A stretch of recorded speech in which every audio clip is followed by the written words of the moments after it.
नमस्कार दोस्तों, आपके अपने YouTube चैनल पर आपका स्वागत है। पिछली क्लास में हमने प्लेन मिरर के बारे में पढ़ा था, समतल दर्पण के गुण, उसके उपयोग। आज हम गोलीय दर्पण के बारे में, दर्पण का दूसरा भाग गोलीय दर्पण के बारे में पढ़ेंगे। गोलीय दर्पण वे दर्पण जिनका परावर्तक पृष्ठ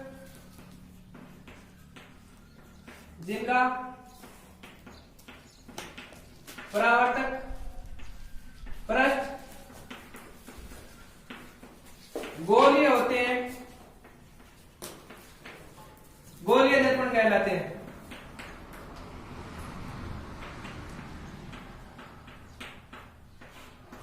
जिनका परावर्तक पृष्ठ गोलीय होता है, गोलीय दर्पण कहलाते हैं। ये एक खोखले गोले के कटे हुए भाग होते हैं।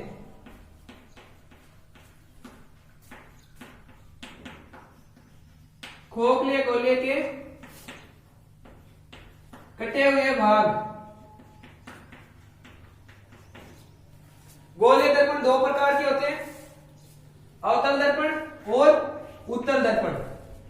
अवतल दर्पण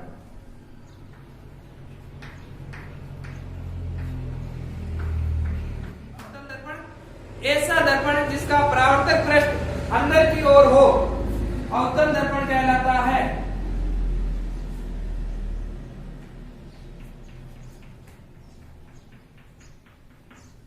ये अब जैसे गोलीय दर्पण था, हमारे पास एक खोखला गोला है, उसको हमने बीच में से काटा, ठीक है, और उसके एक साइड में हमने पॉलिश कर दी, तो वो गोलीय दर्पण हो गया। अब दोनों दिशाओं में किस दिशा में कर रहे हैं? बाहर की दिशा में कर रहे हैं, यानी परावर्तक पृष्ठ अंदर की ओर रख रहे हैं, वो अवतल दर्पण होता है।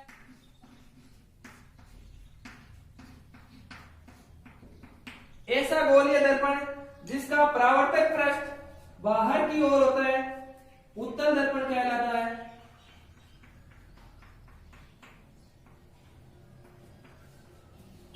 ऐसा दर्पण जिसका परावर्तक पृष्ठ बाहर की ओर होता है,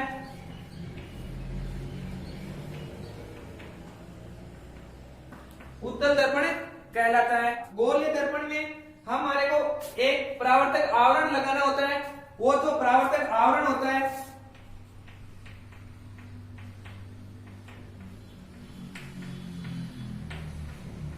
वो चांदी या एल्यूमिनियम की परत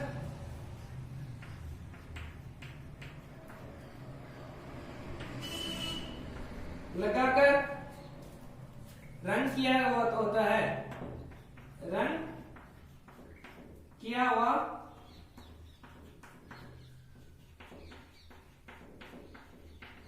होता है। यानी इसका ये तो परावर्तक पृष्ठ है और इधर इसके परावर्तक आवरण लगा हुआ है।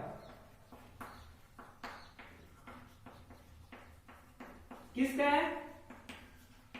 चांदी या एल्यूमिनियम का। इस हिसाब से उत्तल दर्पण में परावर्तक पृष्ठ है, वो तो बाहर की ओर है और अंदर की ओर परावर्तक आवरण लगा हुआ है।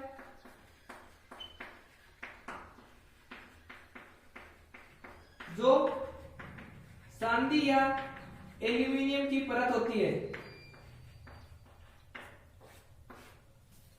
अवतल दर्पण होता है वो किरणों को अभिसारित करता है, यानी एक जगह एकत्रित करता है।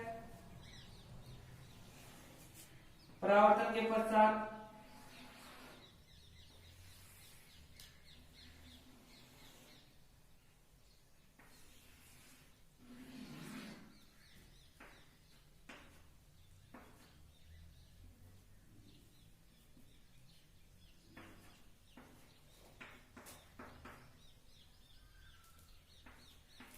जहां पर यह एक जगह एकत्रित करता है, उस बिंदु को हम फोकस बिंदु F कहते हैं, तथा यानी ये किरणों को, किरण पुंज को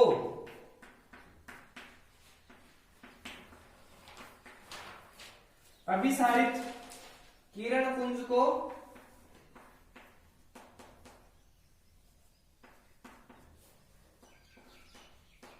अभिसारित करता है।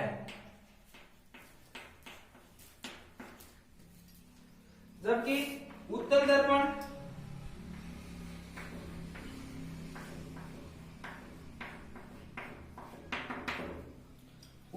होता है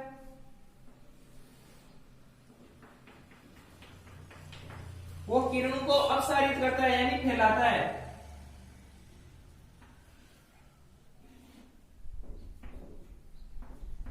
परावर्तन के पश्चात किरणों को फैलाता है। यदि ही हम इन किरणों को इमेजिन कल्पना करके पीछे की तरफ मिलाएं तो मुख्य अक्ष पर कहीं एक जगह ये बिंदु मिलता हुआ प्रतीत होता है, उसे हम फोकस बिंदु कहते हैं। तो उत्तल दर्पण किरण पुंज को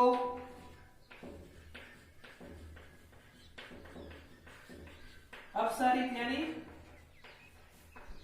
फैलाना अपसारित करता है।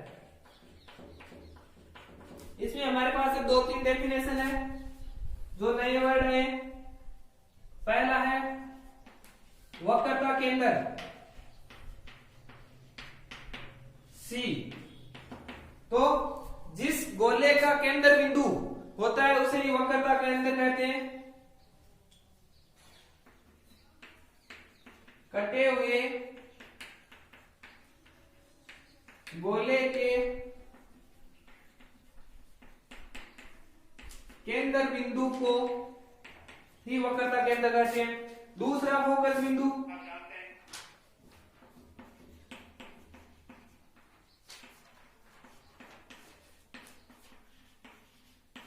एफ, कैपिटल एफ होता है।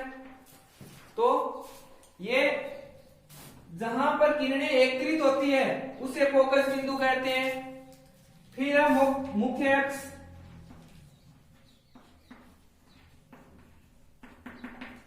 वक्रता केंद्र व ध्रुव को मिलाने वाली रेखा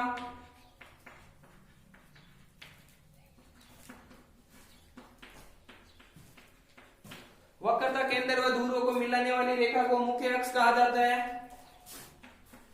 एक नया शब्द है फोकस दूरी स्मॉल एफ। तो यह होता है ध्रुव तथा फोकस बिंदु के मध्य की दूरी। ध्रुव तथा फोकस बिंदु के मध्य की दूरी। फिर है एक वक्रता त्रिज्या कैपिटल आर। तो ये होती है वक्रता केंद्र तथा वक्रता केंद्र व ध्रुव के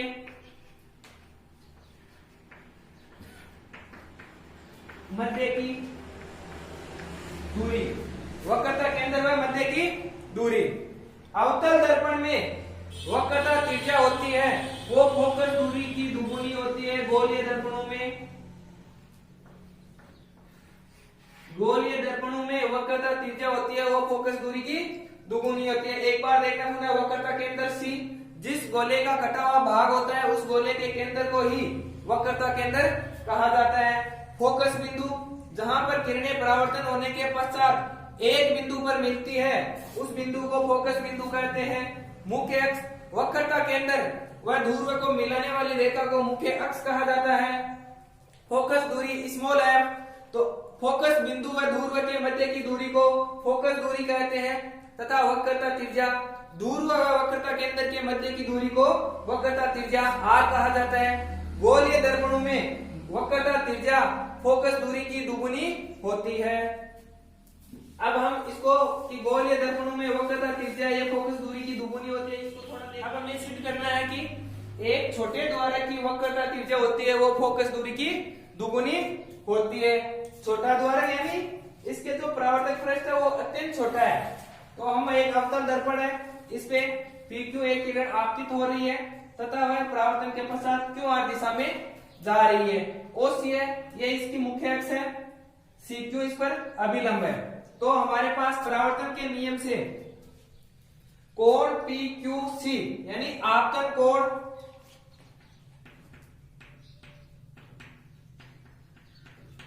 बराबर होता है परावर्तन कोण के। तो कोण I इक्वल टू कोण R या कोण PQC बराबर कोण RQC, यानी यह कोण इस कोण के बराबर होगा। चूंकि जो RQ किरण है PQ किरण है वो समांतर है मुख्य अक्ष के,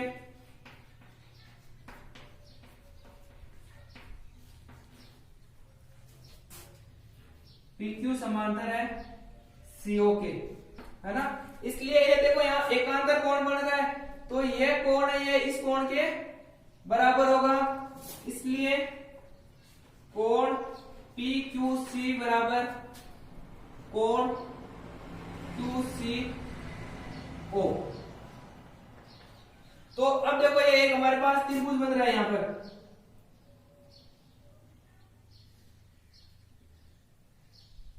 F स्मॉल f मानते हैं, तो यहां हम QCO नहीं लेके QCF कर दो। तो एक त्रिभुज है, देखो त्रिभुज QCF में यह हमने पढ़ा है कि एक रेखा पर आधार पर उसके दो कोण समान हो तो उनकी जो भुजाएं वो भी समान होगी। तो QF बराबर CF,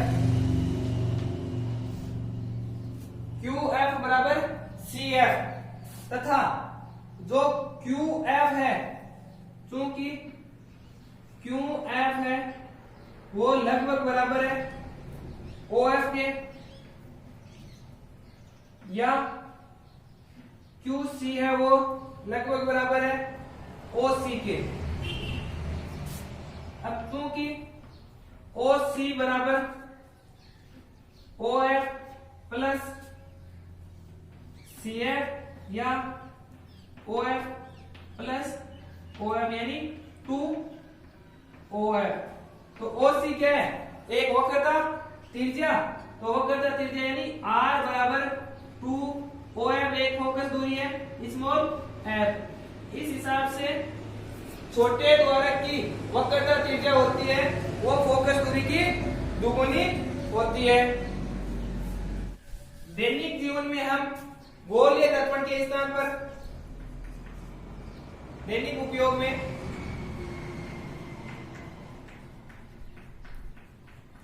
गोलीय दर्पण के स्थान पर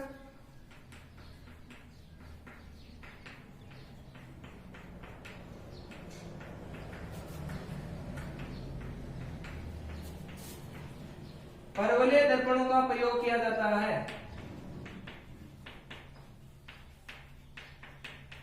एग्जाम्पल टेलीस्कोप में,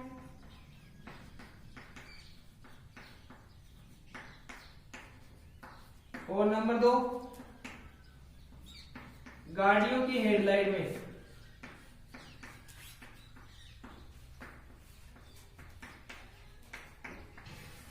तो टेलीस्कोप में और गाड़ियों की हेडलाइट में है वो परवलय दर्पण होता है।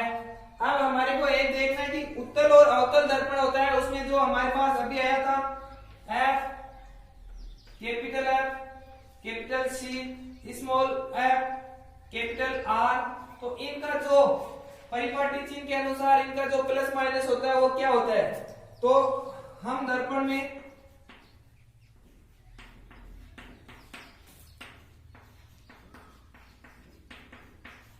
परिपाटी चिन्ह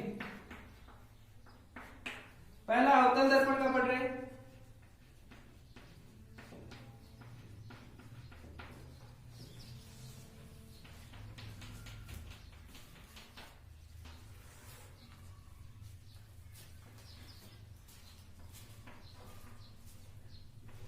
और एक साइड में हम उत्तल दर्पण का साथ में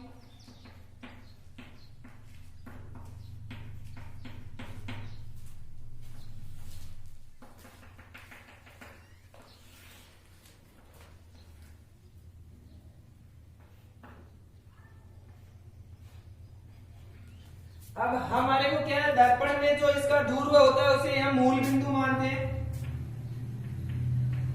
ध्रुव को मूल बिंदु माना जाता है। तो दर्पण से बाईं ओर जो मान होगा वो हमारे माइनस का होगा। दर्पण से बाईं ओर जो मान होगा वह माइनस का होगा। दर्पण के जो दाईं ओर होगा वह प्लस का लिया जाएगा सदैव। मुख्य अक्ष के ऊपर की ओर होगा वो प्लस का होगा।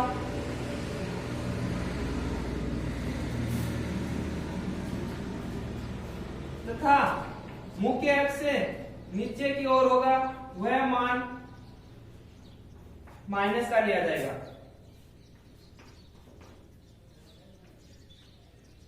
तो अब देखो हमारे पास पहला होता है ऑब्जेक्ट यानी बिंब। तो बिंब है सदैव दर्पण से बाईं ओर रखा जाता है। तो बिंब है वो सदैव ही ऋणात्मक होगा।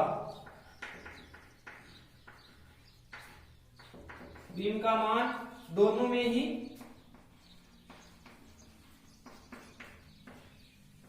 माइनस होगा। नंबर 2 सी यानी वक्रता त्रिज्या। तो आर जो आर है वक्रता त्रिज्या का मान अवतल दर्पण में बाईं ओर है इसलिए माइनस में होगा। एफ फोकस दूरी स्मॉल एफ वो भी अवतल दर्पण में ऋणात्मक होगी।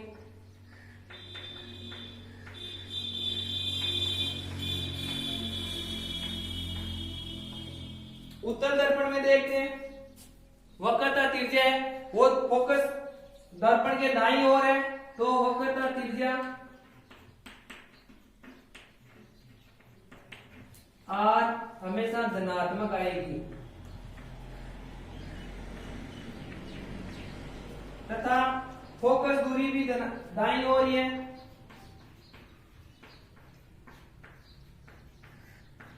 तो वह भी धनात्मक ही आएगी।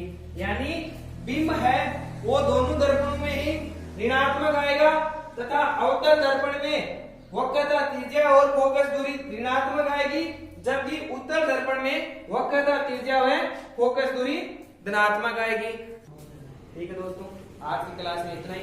आगे की क्लास में हम गोलीय दर्पण का जो अवतल दर्पण है उसके प्रतिबिंब का निर्माण के बारे में पढ़ेंगे। धन्यवाद। चैनल को सब्सक्राइब कीजिए, लाइक कीजिए, शेयर कीजिए।